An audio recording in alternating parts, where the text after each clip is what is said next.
Welcome to E360 TV, the live streaming and on-demand destination for influential voices and enlightened audiences. We offer trending, grassroots, and purpose-driven content across a diverse range of interests. E360 TV is more than just watching programs. We offer the ability to interact with live shows connecting audiences to real, authentic influencers and storytellers while streaming to millions of devices.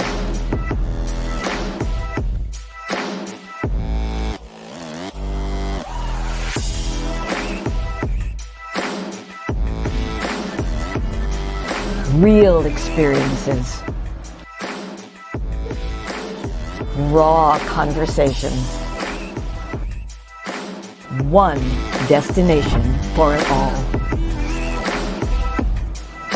E360 TV.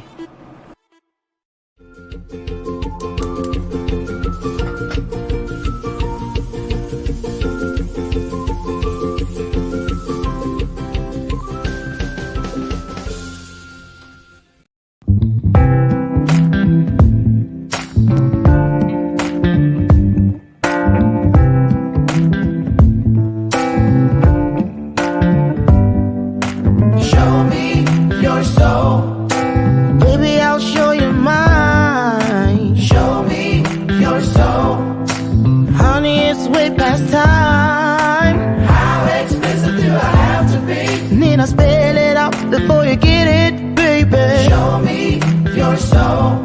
And honey, I'll show you mine. I'll show you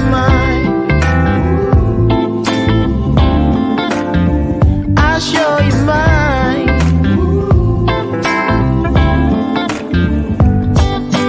Boy, I'm standing right here holding up a sign, shamelessly displaying my state of mind.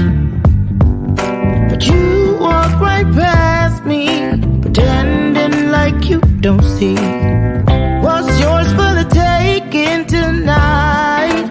Ooh, show me your soul, baby, I'll show you mine. Show me your soul. Can't you see it's way past time? How expensive do I have to be? And then I spell it out before you get it, baby. Show me your soul. And honey, I'll show you mine.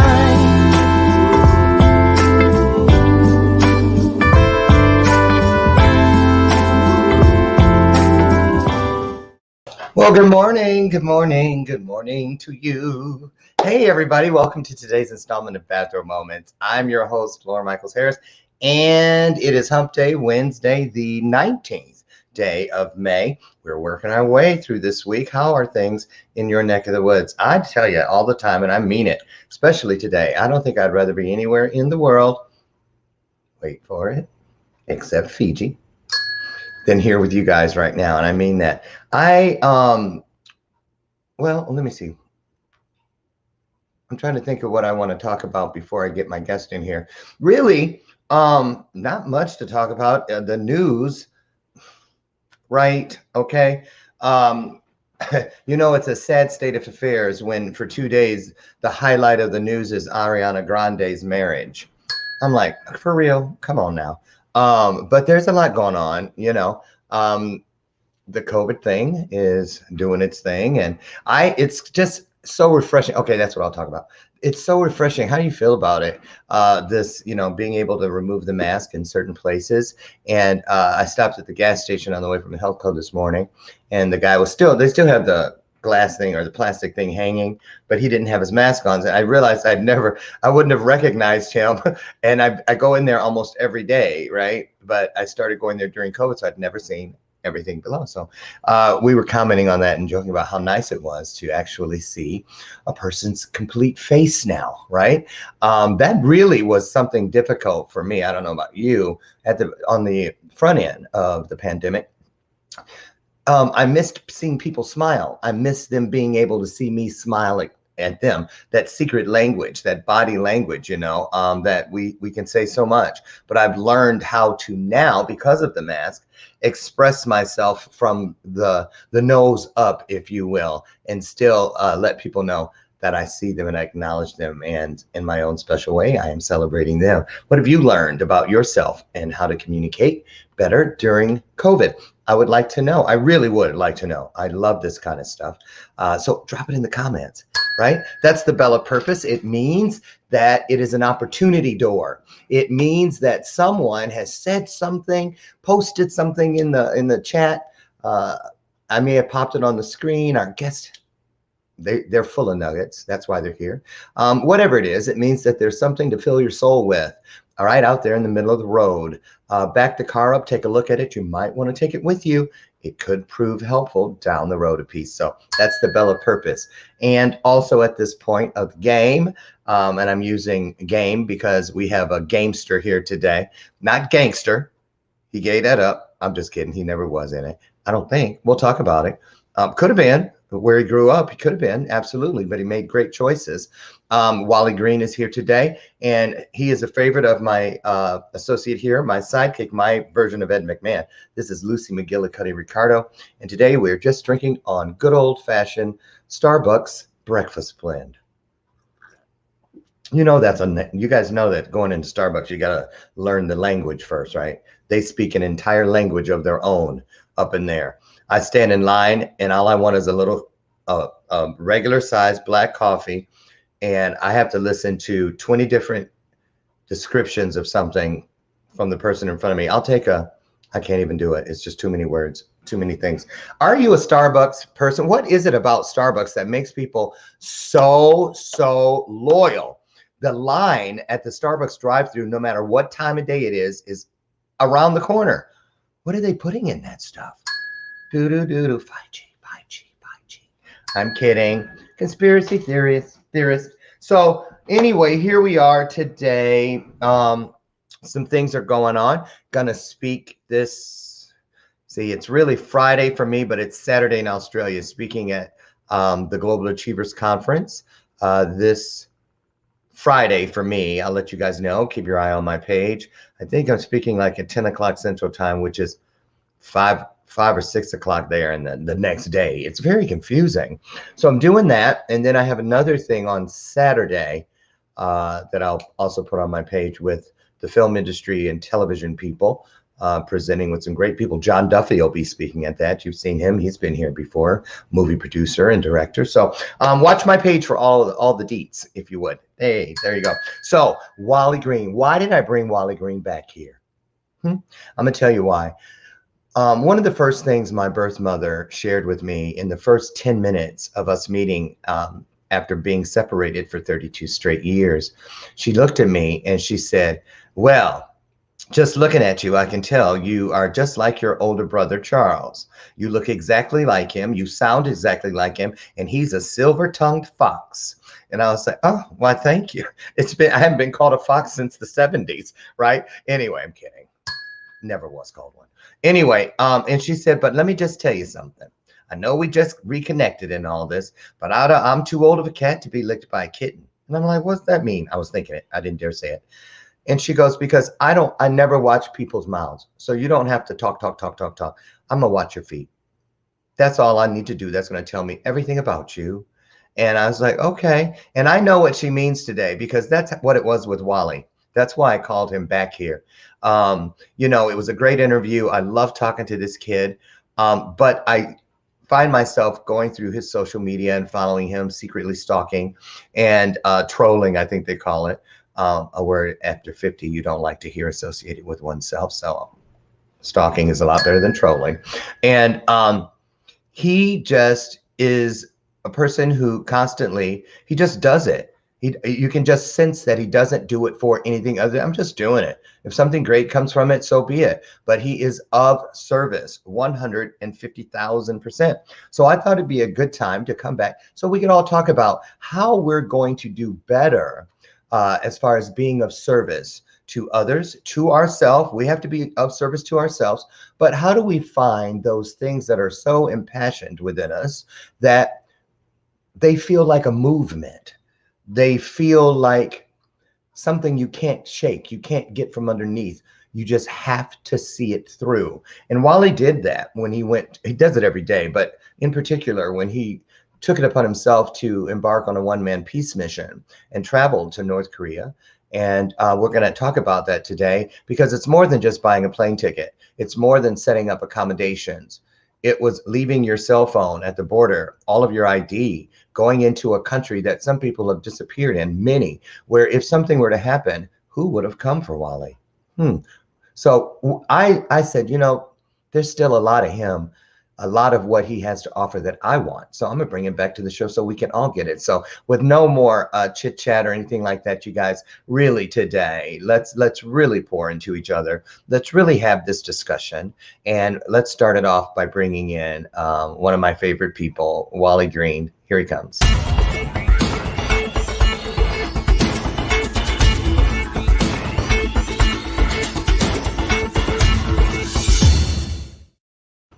Well, good morning, Wally.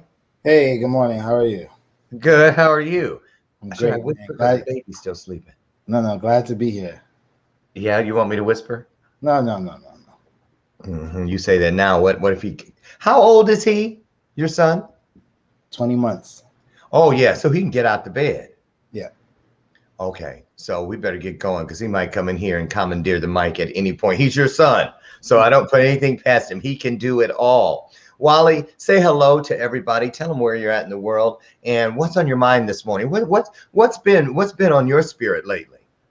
Hey everyone, this is Wally Green, New York City here, and what's been on my mind? Wow, everything is always on my mind. But on your spirit, yeah, I want to know about your spirit because you got one humdinger of a spirit.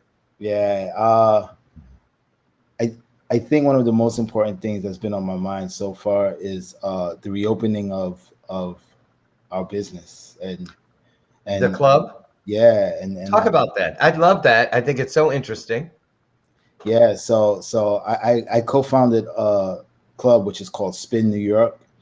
We have 8 locations throughout the country, and it's a ping pong bar, lounge, restaurant, nightclub, event space, party space.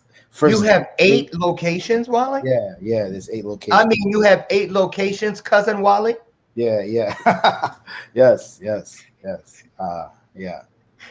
So wow. It's things are getting much better. Like we just went to a next level now, where you don't have to wear the mask while you're playing.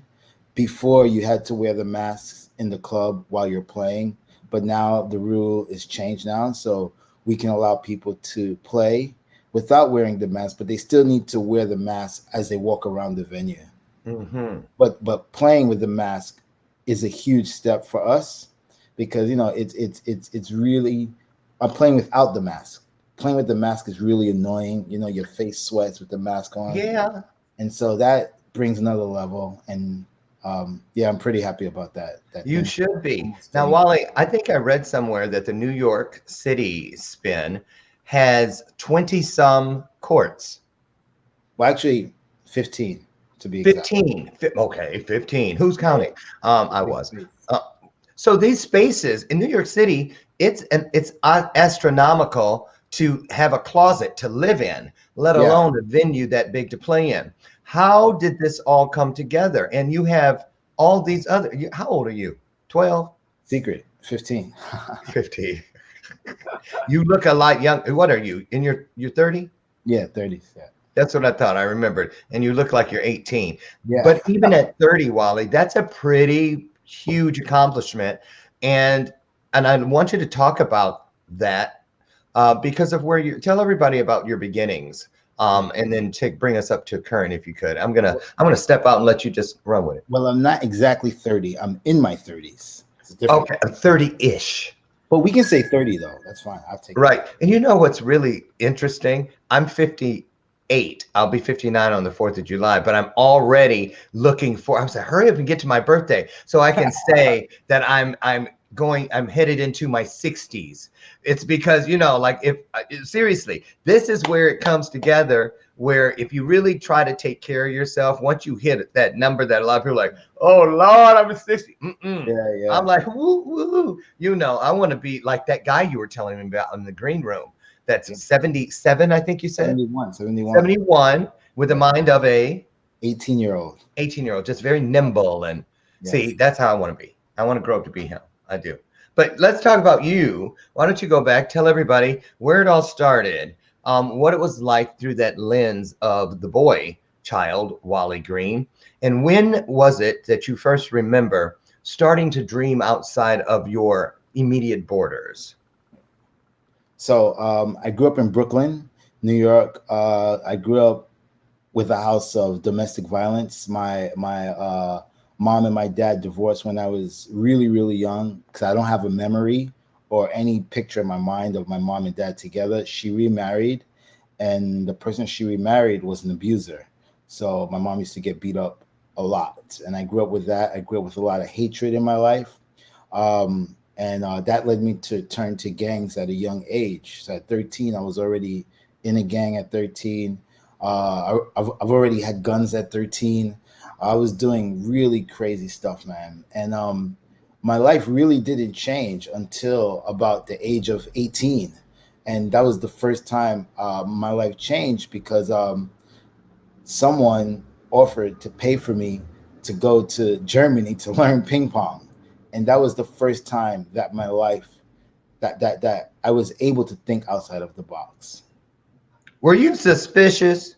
I mean, what had you done to make someone think, wow, that kid could be one of the best ping pong players in the world? Let me pay for him to go to Germany and learn.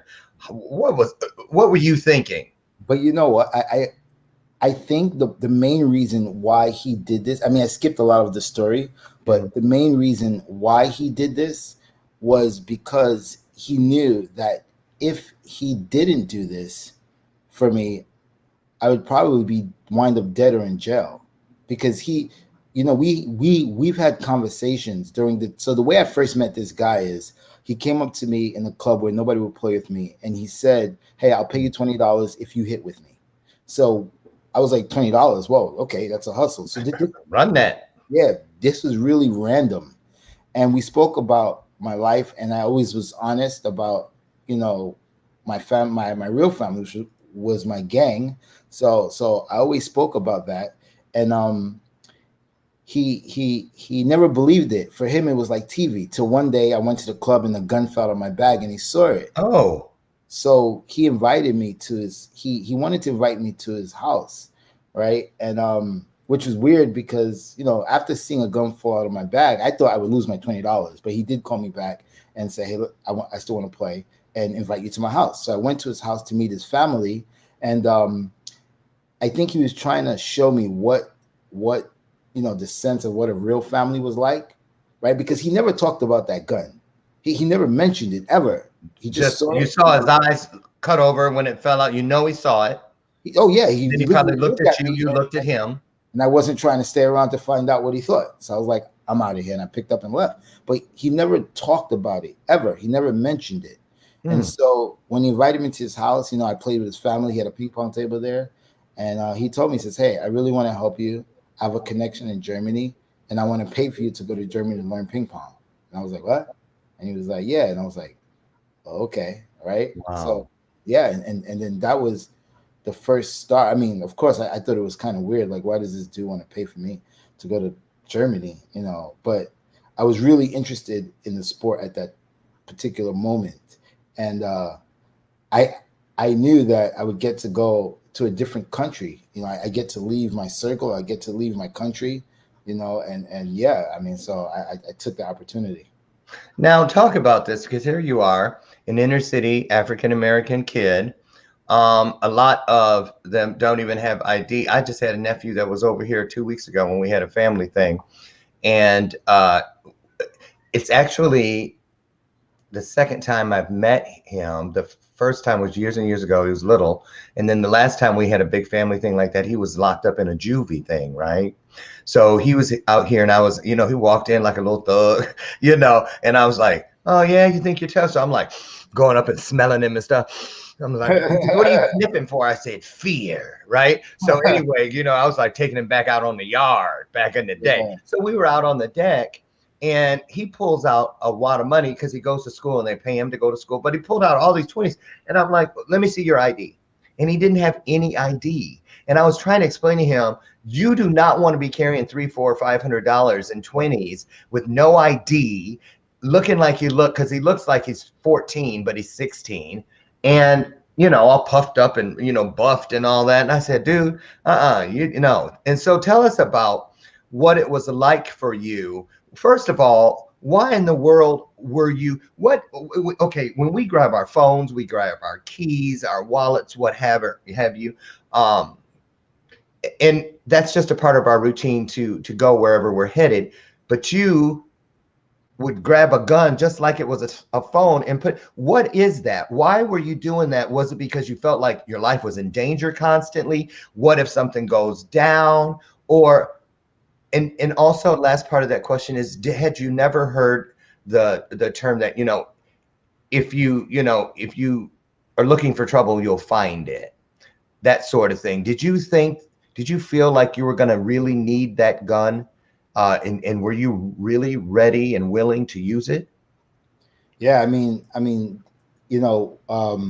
whenever you're in that kind of life, there's a lot of altercations, a lot. I don't know any person who's been in a gang who's never had an insane amount of altercations. The altercations. Explain that, altercations. What does one of those look like? So like for example, I'll give you a perfect example of one that I remember very clearly. Mm-hmm. Me and one of my boys was cutting through a small neighborhood that was close to where our projects was, and we were cutting through there. And as we were cutting through there to go to somewhere else, five kids walked past us. They kind of walked past us and stared us down, and then we looked back at them, and they kept walking.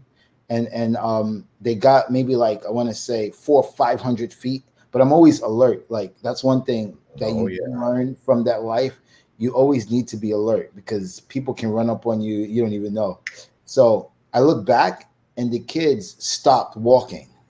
Now there's no reason to stop walking because they're going in that direction. Mm-hmm. So I told my boy, I says, yo, something's about to go down right now.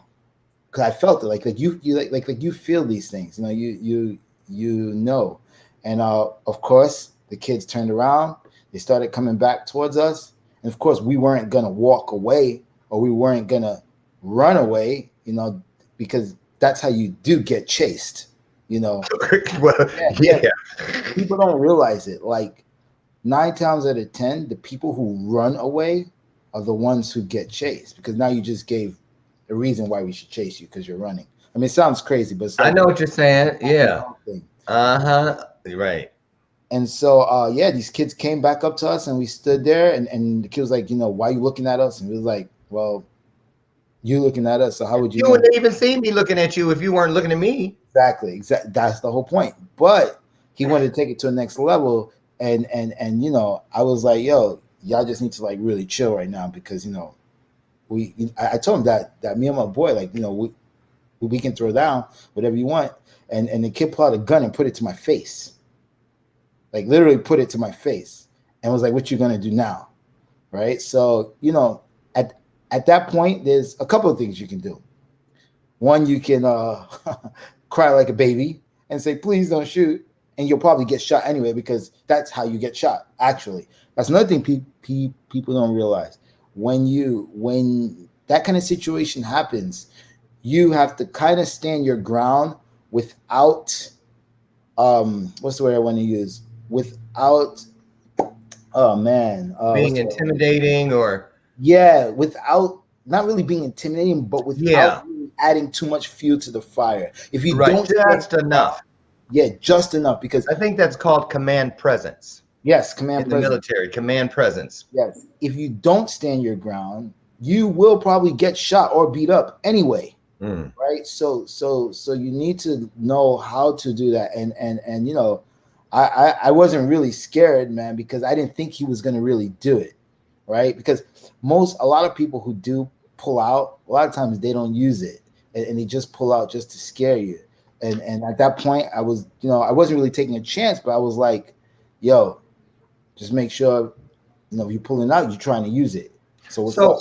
So Wally, can you say that if you were to put your finger on one thing that you can say that definitively that you've learned that you couldn't have learned in any other way, but you learned it because of situations like that about yourself and about the mindset of others as far as fear and violence. What did you take from that mindset in there, that command presence thing that you use today? Because I have a feeling you had to have had, I believe that all those altercations were grooming you to step across that border into North Korea, because it's very similar and bigger on a huge global scale. So talk about the connection there. 100%, 100%.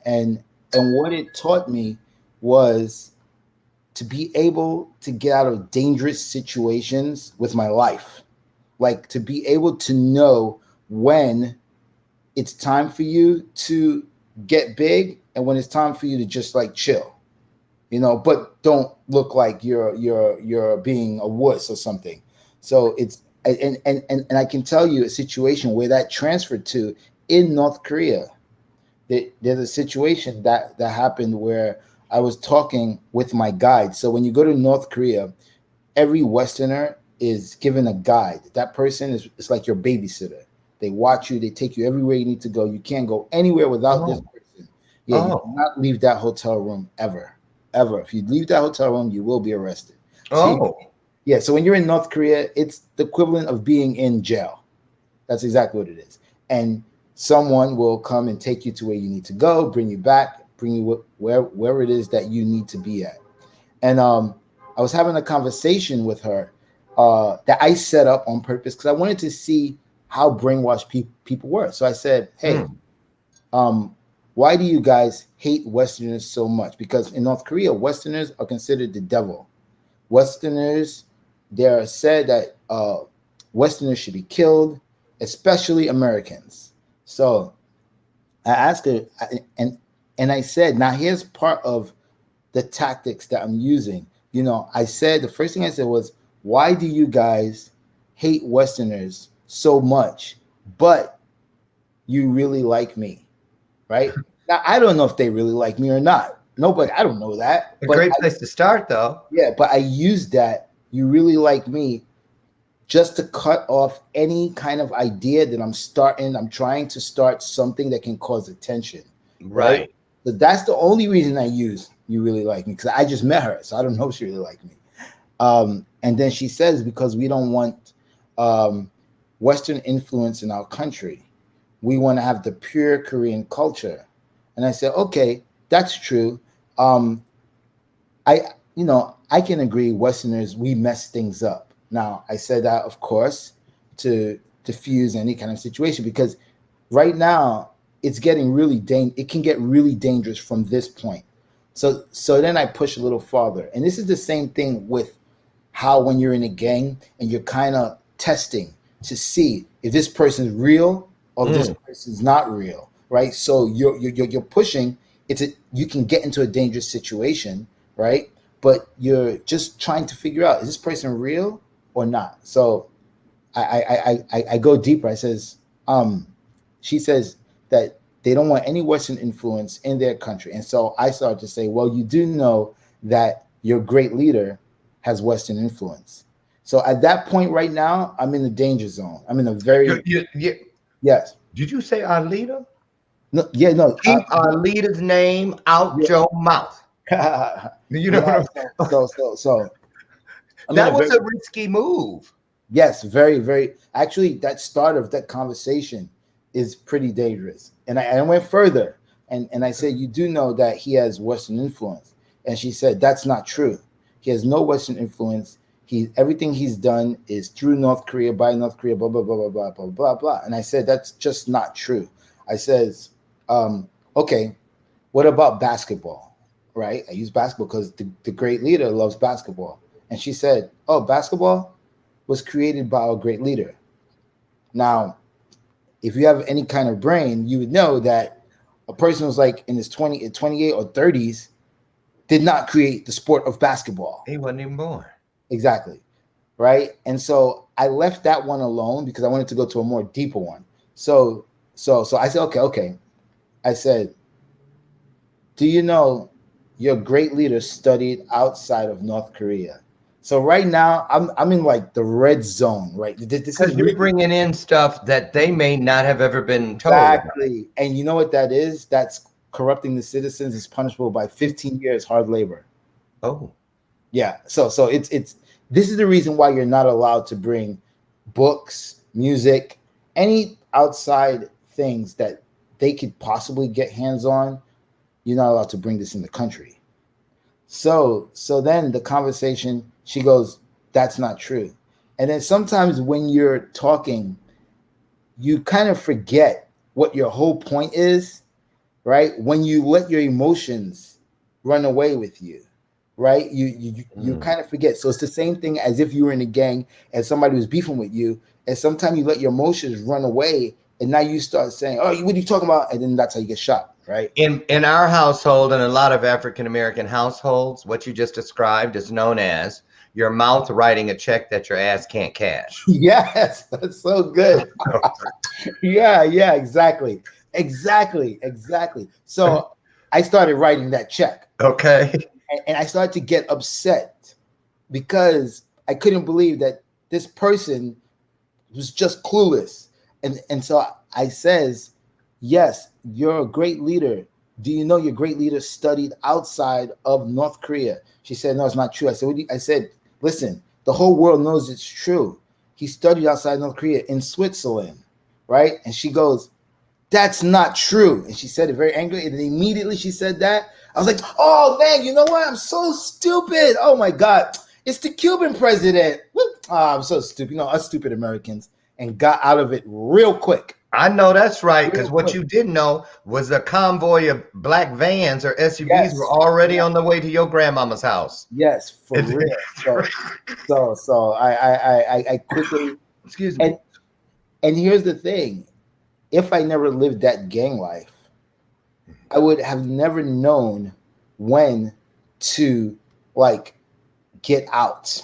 I would never known. It's something that we learn as doing that. You know, our minds are just set to, you know, there's a time. I mean, of course, there's some people who don't have that setting, but I think real have that setting and how to get out of that sticky situation when there's nothing that you can do. It's not like I got guns in my pocket. It's not like I got 20 gang members. It's just me. So that mentality let me figure out how bad this was gonna go if I kept going, and I got out of it. I got over it real quick. And yeah, I was very lucky. But Let me ask you, Wally, when you stepped across the border, when you had gone past the point of no return, figuratively speaking, because here you are, but it didn't have to turn out that way. Was there anything about just the, you know, how we feel, all these things that we keep, I call them the I words, instinct, intuition, insight, all those things that are found within. Did you notice those things showing up in a greater presence, almost like when you stepped into the zone that, you know, another gang was, you know, you're in their area, you know, in the hood. When you stepped in there, did you automatically feel yourself switch over to the previous gang? Yes, immediately. Automatically. 150%, because I had researched everything about that place, and like I always say, it is the most dangerous place in the world. There's no country that is more dangerous for a Westerner, more or less an American, because you have to remember, once you step foot in that country, you don't have any cell phone service. You're not allowed cell phone service. No Westerner is allowed it. No Westerner is allowed Wi-Fi. So immediately you're cut off from the world. And the third thing is, when they check into a hotel, they take your passport. So you don't even have a passport. Yes, you don't have a passport. There's Don't no think you're Wi-Fi. going nowhere. Right. So immediately all those things that I learned or that I've been through as as a gang member, they all come out immediately in this situation right now. And it's about being aware, about knowing what's there, knowing who's behind you, knowing who's in front of you, trying to know what the conversation is going like 100 feet away from you, trying to figure out if people are out to get you, because you don't know what's going to happen in North Korea. You have to count on all those things that people don't validate for you. Right. You have to count on all those things that you don't pull out of the steamer trunk every single day, but they're in there. Yes. It's almost like this, and I want you to think about this one for us. Like when you were preparing to leave, like that day the gun fell out. When you packed the gun, every time you left and you packed the gun, you had this sense of security with you. And when you didn't have it, it's almost like, where's my phone? And you feel like something's missing. You go back and you get it. But what about when that feeling came in once you were across the border and in the hotel and they had taken everything that was a connector to safety and home? What was it that you knew you had packed that could be that thing that used to be the role of the gun? So now what is the gun? What is that thing that could fall out of your bag, your figurative bag, that you used it, didn't you? Tell us, well, maybe this is a great place to talk about why this peace mission. And where were you when it came to you? Did you choose it or did it choose you? So so that thing that we want to talk about is literally my brain and my sense of what's going on. And I went there to do a diplomacy for world peace. That was the reason that I went to North Korea. And one person. Yep, just me. So you're gonna you thinking I'm gonna go in there, take my little black self in there, and I'm gonna make a difference. In world peace. That's right. And then when you first started telling people, they look at you like, this boy done lost his mind. He just crazy. I try to get so many people from around the world. I have friends all around the world who want to go, and every person said, "Oh, you're gonna die. This is gonna happen. You're not gonna make it back. They're gonna kill you." I said, "All right, if you guys don't want to go, I'll go by myself." So I embarked on the journey alone, but I had no plan. Like there was no plan of what I was gonna do. There was zero plan. I didn't know how I was gonna do it. I did know that in 1971, one of America's historical moments is called the ping pong diplomacy, and it's when President Nixon was the president, and China invited America over to China for friendly matches, the national, and that was called the ping pong diplomacy. That's how America established relations with China. Okay. So I knew what I wanted to do through my sport. I just didn't know how it was going to happen. I had no idea how it was going to happen. So lucky enough for me, I got to play against. So all of this, the way things happened was, it was very lucky because, I got to only play 2 matches, right? And the 2 matches could have been, let's say, Syria and China. But because I got a good luck of the draw, I got to play against a North Korean, right? But was that luck? Boy, we're going to have to talk after this. Wait. But was that luck? It might have not. Thank you. Right? It might have been divine intervention. It wasn't no might. Right. You can't even push that. You can't even lay the word might. That's speculative next to divine. Yes, exactly. I agree with you 100%. They don't know. No. So it was meant to happen. There we go. Yes, it was meant to happen. It could have been, I said, it could have been any of the other countries, but I got to play a North Korean. And what went through your mind, Wally, when you saw that up on the thing that you were playing? Did it all kind of come together? Did you go like, oh my God, this? No, I still didn't get it at first. Not yet. Even at that point, I saw it. I saw it on the ITTF website who I was going to play, but it still didn't come to me yet. I still didn't know how I was going to do it. I just saw it and I just took it as, okay, cool, I'm going to play a match. But I didn't understand anything at the point. And when it first came to me, when me and my opponent walked in, You gotta remember, there's like 5,000 fans, and they're all North Koreans. There are no other people in North Korea except North Koreans, and Right. and maybe some Chinese. But there are 5,000 fans who are all North Korean. And as I'm walking in, you can feel. Forget about see. You can feel everyone just looking at me, right? Because I look very different than anything they've ever seen. I mean, they've probably seen Dennis Rodman, but probably most of them haven't. So for a lot of them, not only was I American, I was a Black American. Right. And you could feel their eyes on me, like it's something that you could feel. You can feel this, the tension. It's really intense. Like, it's crazy. And I walk out, and the North Korean walks out in front of me, and I walk out, and we go to our tables, and we start the match. Now, once we start the match, my brain goes into focus mode now, right? Because I want to win, right? I want to win, And so we start playing. I go up the first 5 points, I win. And with every point I win, there's this sound of disapproval, right? Because you got to remember, Americans are the devil. We should be killed. We're hated. We're evil. You name it, that's what we are. So every point I make, there's a sound that goes like this really like dark. Well, hold on a second. Why don't we take a look at that match? Yeah. Okay, you guys, take a look. This is what Wally is talking about. Imagine if it were you.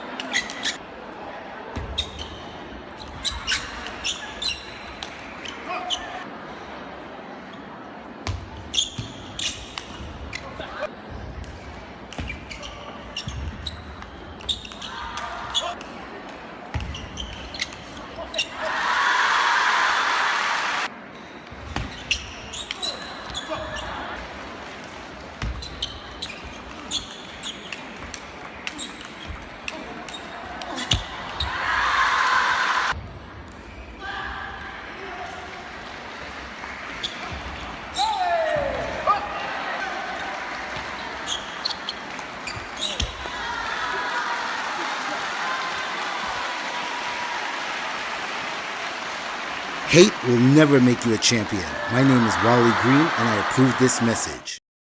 Wow. Wally, they were dead silent every time you got a point. They were like, And the thing is, because I edited this video to be one minute, yeah, you didn't hear the sounds where every time I made a point where they went this like this really damn him. Yeah, exactly. Because I needed this video to be 1 minute. Kill him. Yeah. Thinking. It was crazy. It was the craziest thing. But there's also a part you didn't see, which I didn't put into that video. It's the part where I look up and I smile at the crowd. So when you talk about when was that point, I knew it was that point. So there's a series of points where the guy starts coming back, and they get louder and louder and louder and louder and louder to the point where I can't concentrate. And I'm like, oh my God, this is crazy. So I just look up, right? And I just give this big smile, right? A big smile. And normally I don't smile. I'm not a smiling person. So I give this big smile, right? And as I give the smile, there's a chain reaction of people smiling and laughing because I smiled, right? And at that point is when I knew how I was gonna make this how I was gonna make this difference, right? Because now I've already smiled, and everyone started smiling back with me. Now these are people who are taught to believe that we're evil and we're the devil. So you can't fake this, right? Right? Because if that's the devil, you're not gonna smile back at the devil, right? So this was genuine. And then at that point, I was like, oh my God, I got it. This is where it's going to happen. It's going to happen right here. It's going to happen right here. So I started focusing more on the crowd and smiling with them. And every time I would look up and smile, they would smile back at me, and they would laugh, right? Because I would make these funny faces. And now I've engaged them.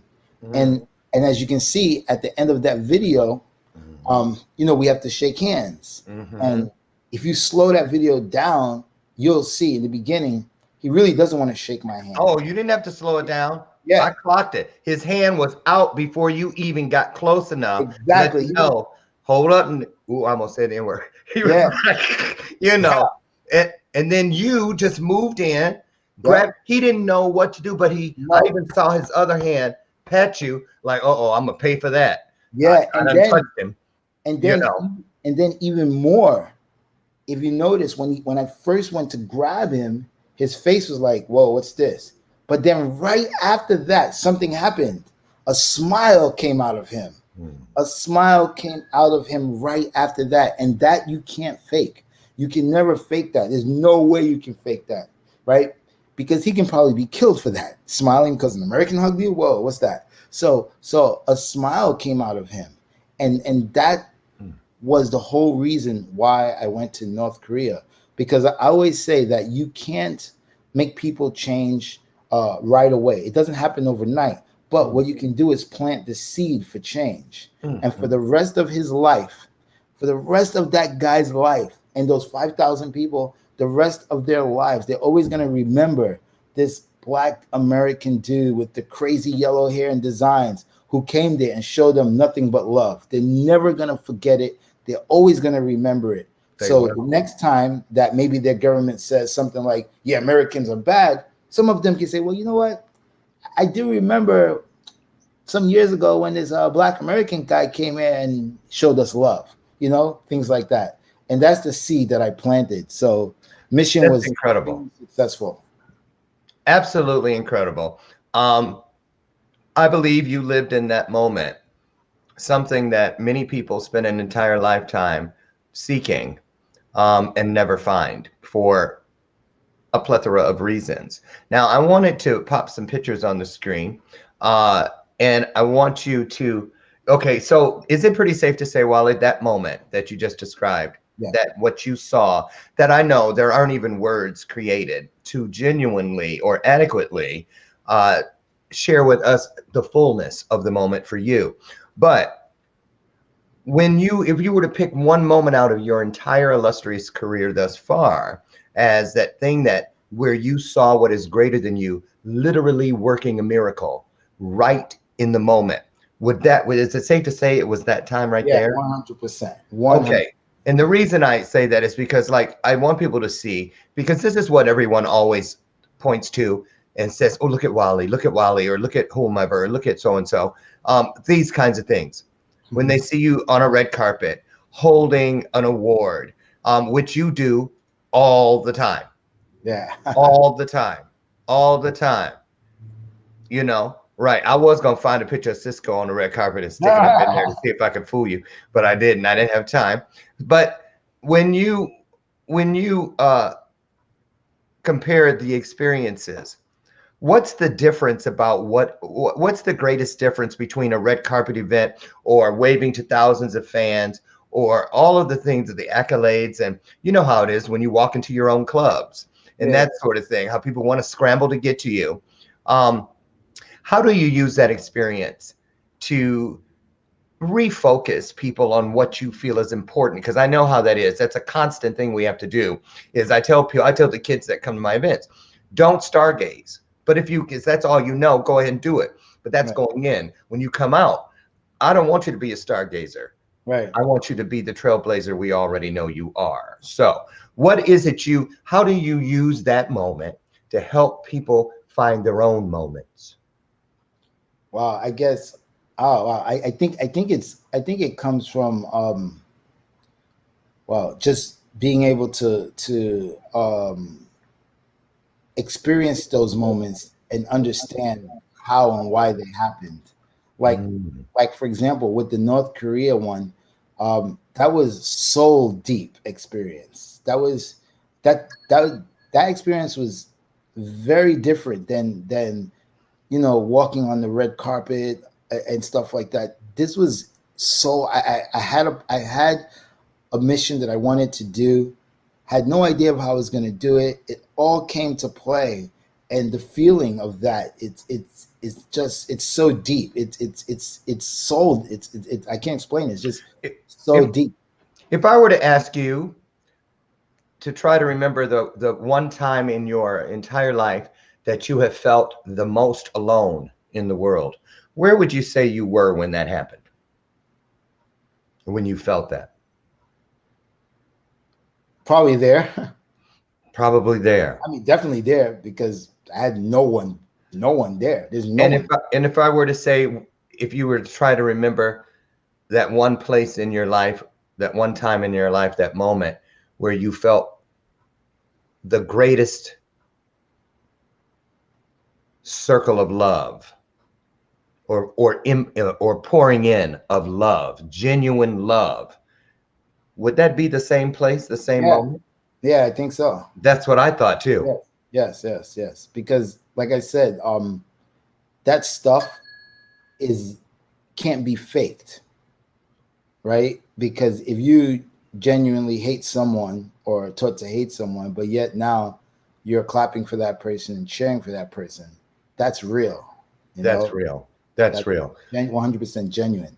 So, Wally, I'm going to step off the stage for a minute and give you a couple minutes to just pour into the audience as far as, because the reason I brought you back was I know that there are a lot of us who feel we're not worthy. We can't believe in our own never-ending stories to make change that is universal and eternally placed where it should be. It will always be there, whether we're here or not. I want you to talk about whatever you feel like. If there's something you're supposed to say, so I'm gonna let you say it. Okay. Yeah. So let me see. I just like to give just words of encouragement. You know, everyone has a story, and there's no such thing as my story is bigger or smaller or medium.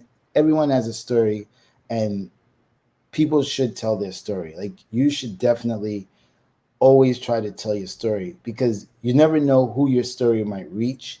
You never know who your story might inspire and motivate.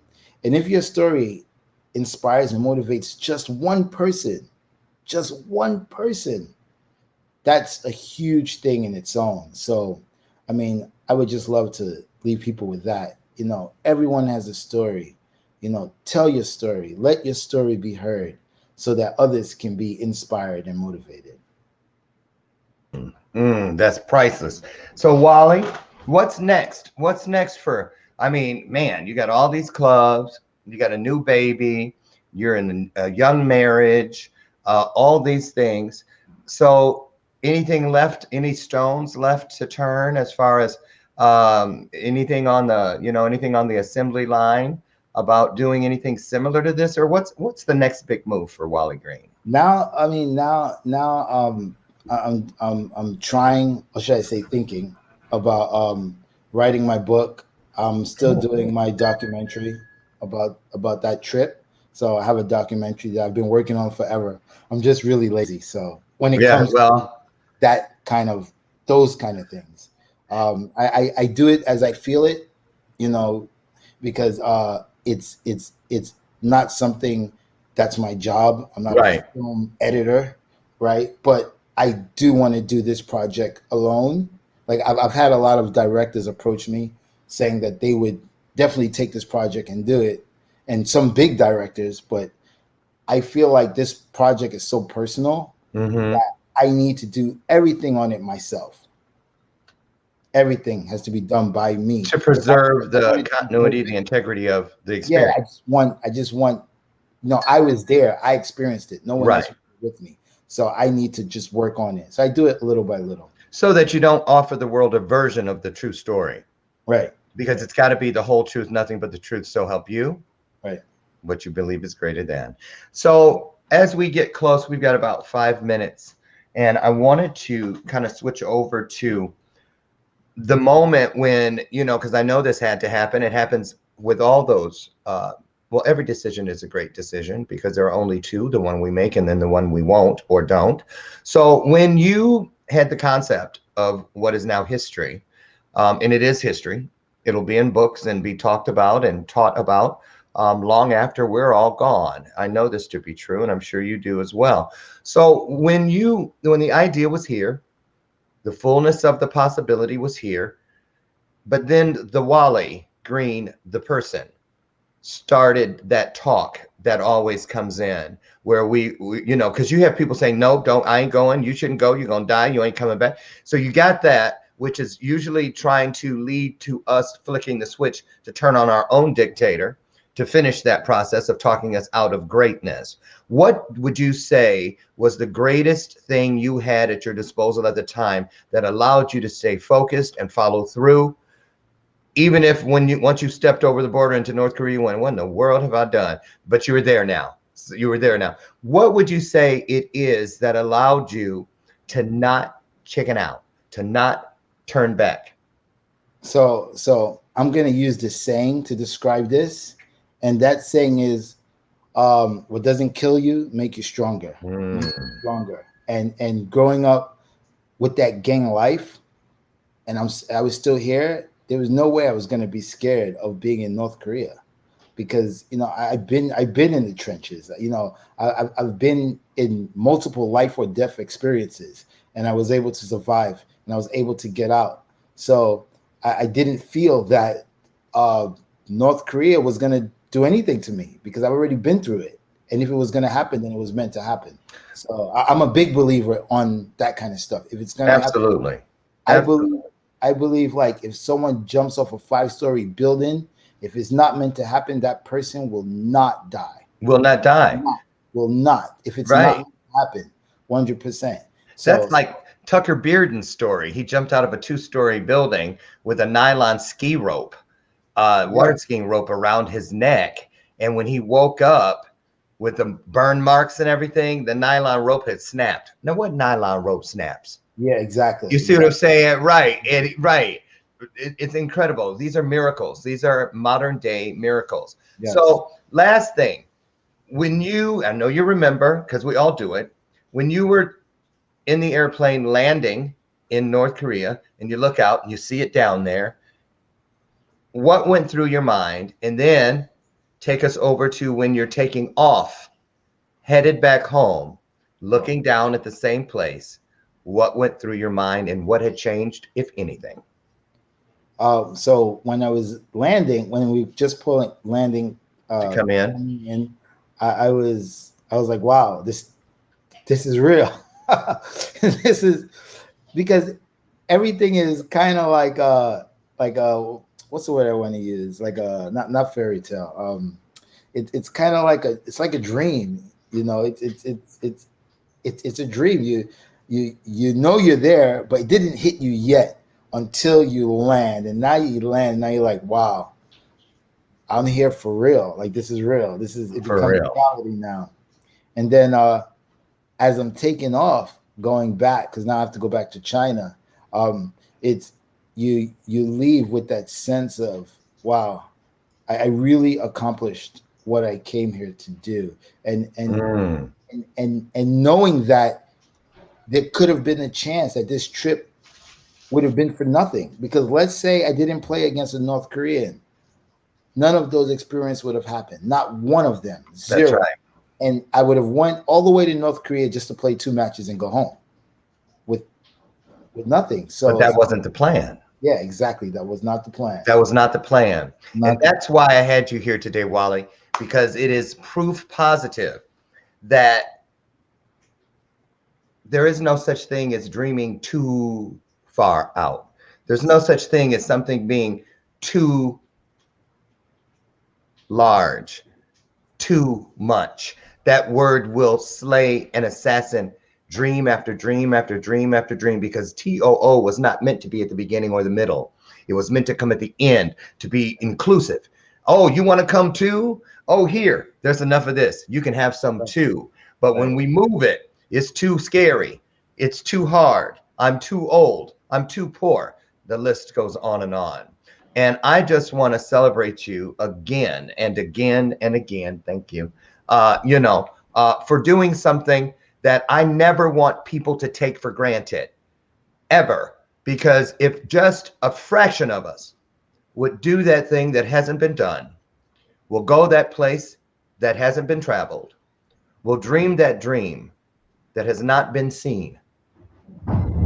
We could be living in an entirely different world. But because of people like yourself and so many of you out there, we can get there, and we will get there. I'm just so proud of you, and I'm proud of the work you're doing. Again, everybody, on the screen is the TikTok connection, Wally Green NYC and _ and then also, if Instagram is your jam, Wally Green NYC. Wally, it is always a pleasure. Thank you so much. Every time I see you, it feels like I've just met you, that I just know this much of the story, because you have such a wonderful one, as all of you do. Let this be proof positive. All you have to do is do it. You've already died the hard death. You've already lived everything you need to share with the world your version of a page turner, right? A story that will last throughout time. All you have to do to seal it in time is to tell it. So, Wally, thank you so much. Have a great one. We'll see you soon. Keep us in the loop. Let us know what's going on. And if there's anything we can ever do to be of support, of service to you, all you have to do is let us know. We love you here at Bathrobe Moments. So thank you. Definitely. It was great being here. Thank you for having me. Absolutely. Everybody, we'll see you tomorrow morning again, God willing, at 8 a.m. Central. I'll meet you right out front on the front porch for our next installment. But in the meantime, get out there. Make the best of everything. Change every person and every opportunity just by showing up. Be the best version of yourself and be the example that many are looking for. If we just wake up and try to be the blessing that we'd like to receive, you'll receive it. That's it. That's it in a nutshell. I'm Lauren Michael Sayers. I'll see you tomorrow morning. And you know what? I don't have a clue who my guest is tomorrow. We'll see. It'll be a surprise. Be here and find out with me. Wally, have a great day. God bless you. God bless you guys. We'll see you soon. Take care, everybody. Be good.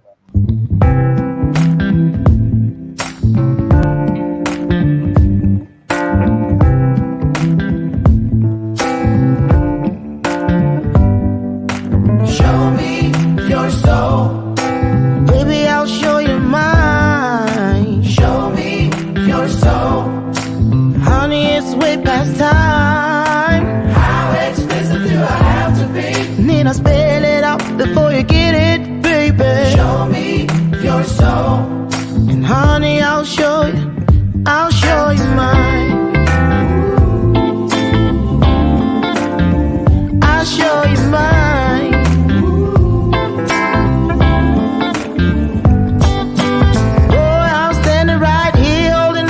Sign, shamelessly displaying my state of mind.